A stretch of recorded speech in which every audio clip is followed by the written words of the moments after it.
The thing that I find most interesting and the thing that I think a lot about is who are we sort of at our core? What are we? Are we changeable? Are we malleable? The whole nature versus nurture thing has really come to define my life.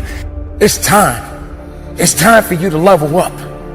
It's time for you to get out of your routines and start making it a reality and do something unique and different.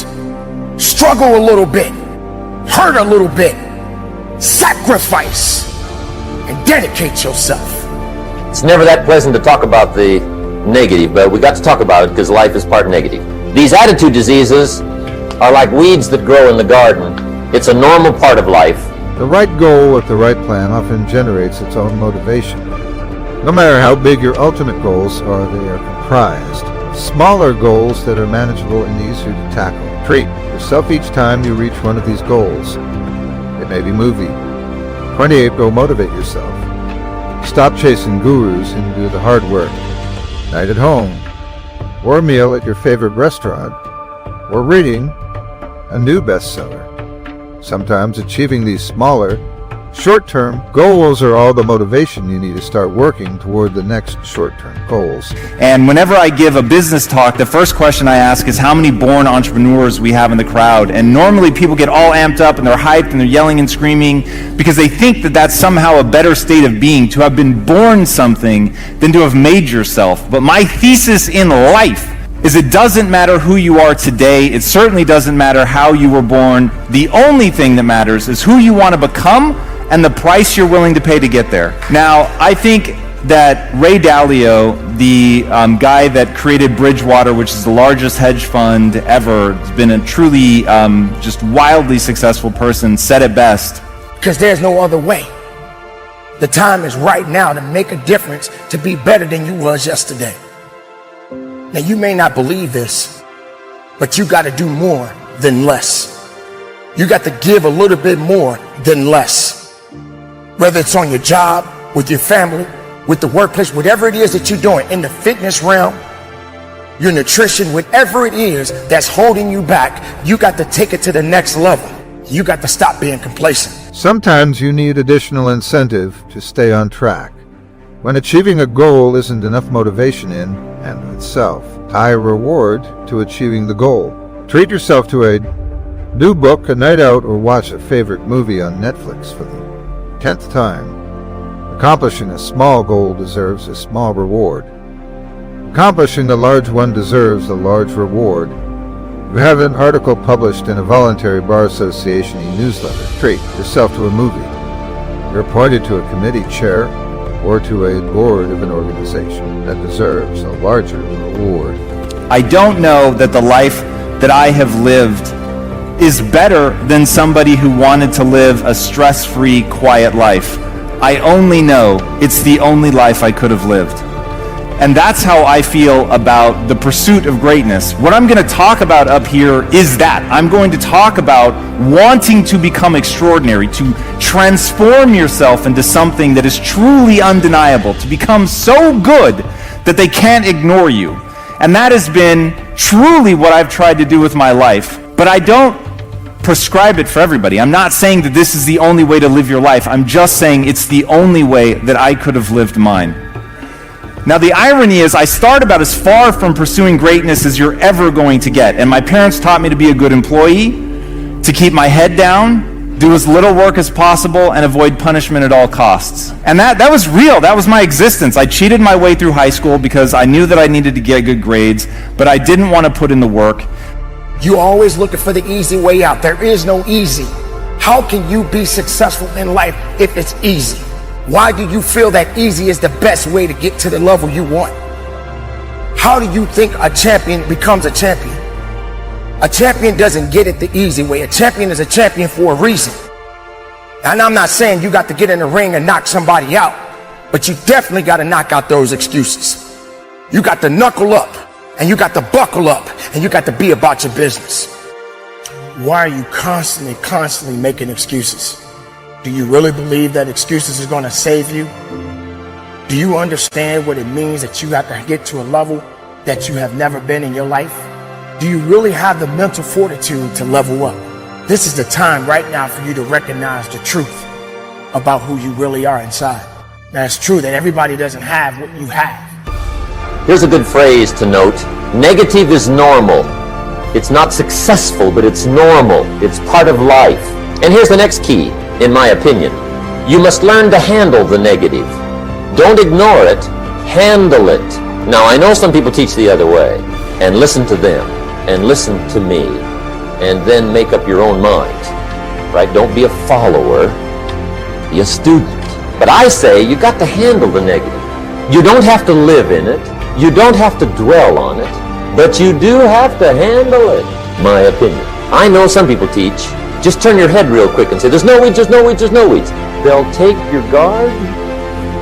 There's no relationship between that and eroding your self-confidence. In other words, self-confidence is really self-trust. So the first thing is, the people I know that are really happy are very self-aware.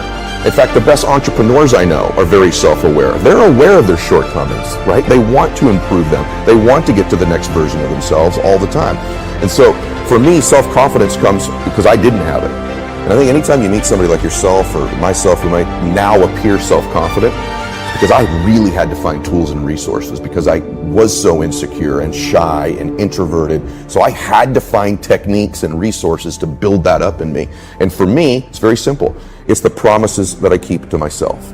If I have a habit over and over of beginning to stack one on top of the other, of keeping promises I make to me, not other people, the minute you begin to get external in your life, worrying about what other people think about you, right? You've lost all control, and it never fills you up. Sometimes you need additional incentive to stay on track. When achieving a goal isn't enough motivation in and of itself, tie a reward to achieving the goal. Treat yourself to a new book, a night out, or watch a favorite movie on Netflix for the 10th time. Accomplishing a small goal deserves a small reward.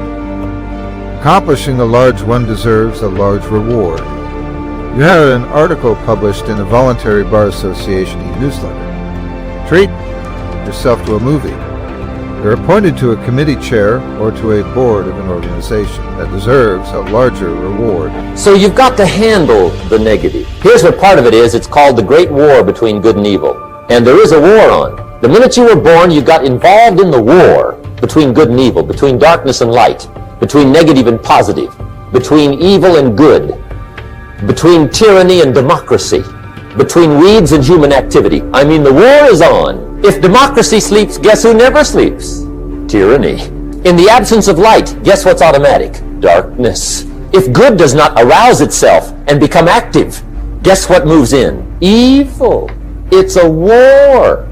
A mental war, a physical war, a financial war, between enterprise and ease, between accomplishment and failure. It's a war. People's admiration, people's gratitude towards you will never fill you up. It's your own. It's your own inside.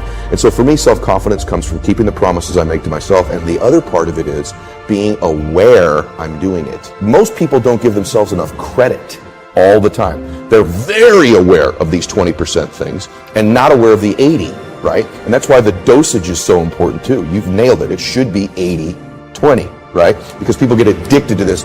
I'm not good at this. People don't like this about me. I don't feel good. Instead of focusing on the 80 and stacking it up. Wow, I did eat what I said I was going to today. I did get up when I said I was going to. I made the amount of phone calls. I treated people in such a way I promised myself.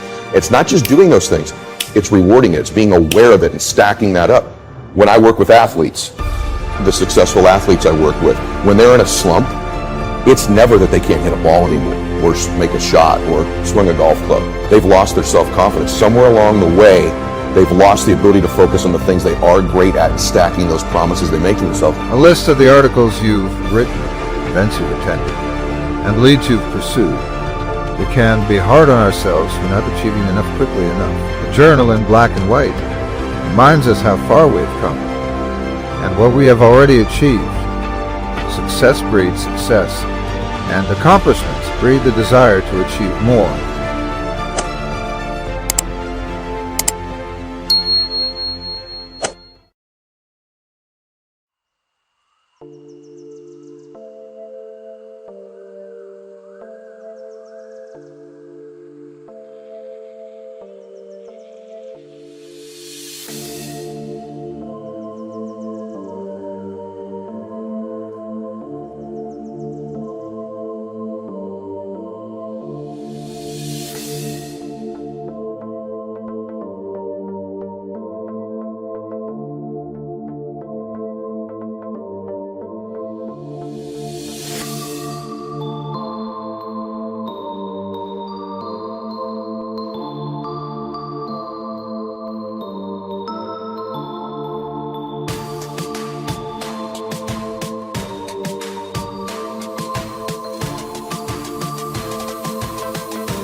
feel like I'm losing my mind. Is everybody in the world blind? Please, Lord, give me a sign, a sign. I feel like I'm losing my mind. Is everybody in the world blind? Please, Lord, give me a sign, a sign. I wanna be the greatest. Everybody on the fake shit. I look around and feel like everybody is the fakest. I make this every day and I'm impatient, hoping one day I blow up from the basement. Statement, the top is so vacant. I don't hear shit that I think is amazing. Waiting for my day when I'm playing sold out shows for 1,000 faces. Hey, give me that crown, get in my way and to be put down. It ain't your place, no, this my town. If I want that shit, then I'll get it right now. I'm losing it, the noose it fits, some losing shit, a stupid myth. You choose to live or choose to dip, you choose to fight or lose your grip and lose a gift. I feel like I'm losing my mind. Is everybody in the world blind?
I feel like I'm losing my mind. Is everybody in the world blind? Please, Lord, give me a sign, a sign. I feel like I'm losing my mind. Is everybody in the world blind? Please, Lord, give me a sign, a sign. I wanna be the greatest. Everybody on the fake shit. I look around and feel like everybody is the fakest. I make this every day and I'm impatient, hoping one day I blow up from the basement. Statement, the top is so vacant. I don't hear shit that I think is amazing. Waiting for my day when I'm playing sold out shows for 1,000 faces. Hey, give me that crown, get in my way and to be put down. It ain't your place, no, this my town. If I want that shit, then I'll get it right now. I'm losing it, the noose it fits, some losing shit, a stupid myth. You choose to live or choose to dip, you choose to fight or lose your grip and lose a gift. I feel like I'm losing my mind.